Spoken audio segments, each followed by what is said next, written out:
Nyam, nyam. Ya, so guys, ini adalah hari ke-18 kita berpuasa. So ya, langsung kita tengok jam 5.30. Okey, so jomlah kita kejut Azad Tim Rafiqis. Dia tidur sini lagi. So langsung saja kita pergi ke bilik dia dan kita akan kejut dia terlebih dahulu. Sekejap kita kejut dia. Okey. Sekejap. Okey. Bangun woi, bangun. Bangun cakap. Sahur, nanti lambat pula sahur. Oh ni 5.30. Makan makanan semalam je lah. Okay, so jomlah kita makan terlebih dahulu. Let's go. Okay guys, so saya makan cheesecake semalam je lah Okay, kita akan makan cheesecake kita. Sedapnya. Okay, makan lagi sikit. Nyam. Okay, sedap, makan lagi sikit. Okay, nice. Okay, nice. Kita makan lagi sikit. Okay dah. So kita sahur dululah. Lepas tu kita terus solat subuh. Let's go. Okay guys, so ya, kita dah habis solat subuh. Sekarang pun dah bermula puasa daripada hari ke-18. So aktiviti kita pada hari ni adalah saya nak mengubah suai bahagian luar rumah kita. Ya, bahagian luar rumah kita kan nampak kosong. So hari ni saya nak adjust bahagian luar sana sebab tak nak nampak kosong je kan. So tanpa buang masa, langsung saja kita akan pergi ke bahagian build mode. Let's go guys. Okay guys, so langsung saja kita akan hias bahagian luar. Korang boleh tengok kan, kat sini kosong, belah sana pun kosong. Korang boleh tengok. So kita akan mengubah suai bahagian sini dan sini sebab tak nampak kosong je kan. So kita akan hias rumah, garden. Kita akan buat garden. Let's go. Kita akan hias bahagian luar kita. Let's go. Korang boleh tengok proses dia yang saya buat nanti. Let's go. Okay guys, so saya akan buat bahagian sini. So sini bahagian kolam dan sini bahagian garden. So saya akan buat bahagian garden dan Rafiqis akan buat bahagian kolam. So jomlah kita tengok proses macam mana. Okay guys, so ya, buat untuk kolam saya tak buat hari ni sebab ada masalah. So kolam tak boleh buat hari ni. So saya akan buat bahagian garden dulu. So korang boleh tengok proses dia nanti. Saya akan buat time lapse kot. Korang boleh tengok sendiri saya buat macam mana. So ini layout dia. Dia buat kecil je. Sini saya nak buat garage. Kat sini saya nak buat garage untuk kereta sofa kesayangan saya. Dan saya akan beli kereta baru juga, tapi bukan hari ni lah. So kita akan mempersiapkan bahagian garden terlebih dahulu. So saya akan time lapse terlebih dahulu. So korang boleh menikmati saya buat garden ni. So let's go guys.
Okay guys, so ya kita dah siap kita punya garden.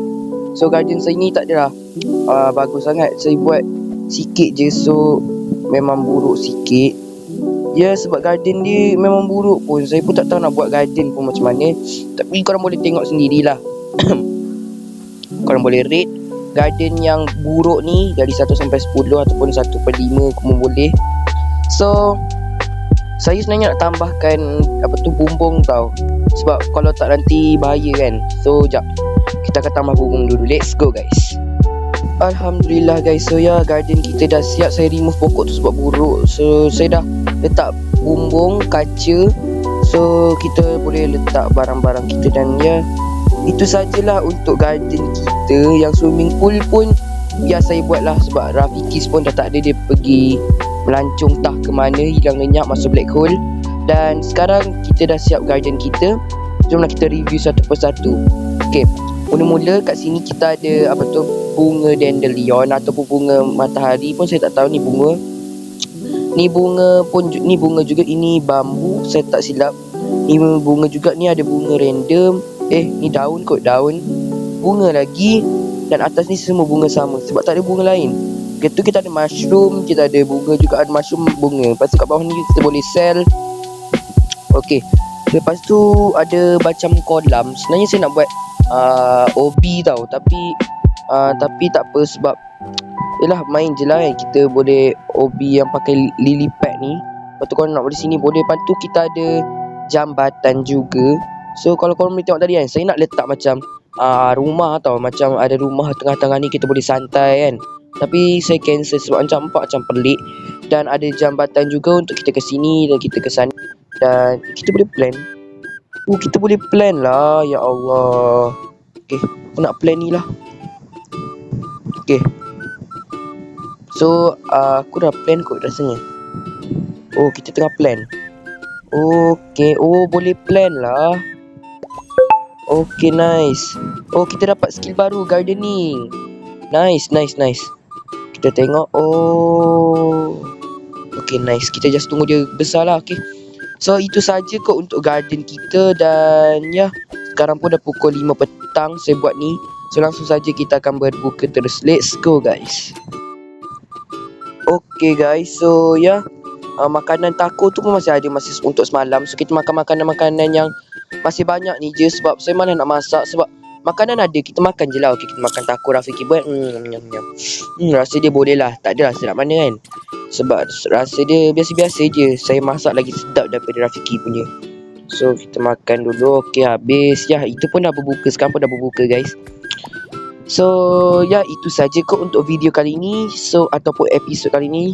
Kita makan terlebih dahulu. Kita end nanti terlebih dahulu. Kita makan dulu. So maaf lah guys kalau suara saya macam pelik sikit sebab saya tak sihat hari ni. Tak apalah. Yang penting episod 18 kan, hari ke-18 kan kita berpuasa. Ada. So tak adalah skip kan. Kalau tak saya ikutkan, saya malas nak buat tau. Tapi tak pernah buat je lah, dah tak ada idea. Ni pun idea random saya buat. Okay lah. So let's go, kita outro. Okay guys, mungkin video dia sampai di sini saja. Jumpa korang di episod 19 ataupun video seterusnya. So ya, kalau korang ada suggestion, tolonglah bagi kat komen bawah tu ya. So jumpa korang di next video. Bye guys.